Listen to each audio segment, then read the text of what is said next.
Okay, so when someone says the word Tiffany, people think of fancy jewelry, one of my favorites. So when you hear Tiffany is banning certain kinds of jewelry from its shelves, people listen.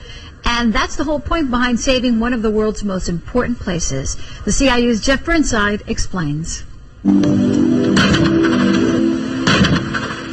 These Indonesians are bombing coral reefs to collect fish and hunks of coral to sell to other countries like the U.S. It's one way that rare coral jewelry ends up, legally, at places like this South Miami jewelry store. But you'll never see coral inside Tiffany's. They call it too precious to wear and are calling on other jewelers to ban it too. Why? A very strong reason why. We care about the oceans. Meet Fernanda Kellogg, the president of the Tiffany & Company Foundation, came to see the reefs firsthand and to hear from top coral scientists about the impact humans have on reefs when they break it apart for profit.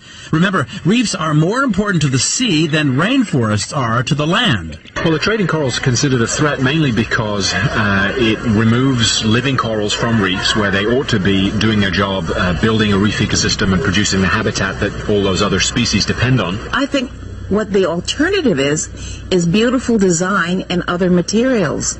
So wonderful sea corals that are done in silver or gold, sprinkled with diamonds. How bad can that be? Decorative coral kills reefs too. The removal of corals for jewelry or interior decor, this is not a critical part of our existence, and it's one of those activities that really represents a luxury activity and that we ought to be trying to do without to give these corals a fighting chance. So is a heavyweight like Tiffany's influencing the jewelry industry with its ban on coral? The ripple effect is beginning.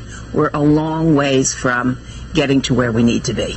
In fact, just today, the President and Congress received this letter from 144 scientists and groups asking for greater protections for corals, and next year they debate a global trade ban on certain corals. Jeff Burnside, South Florida Tonight.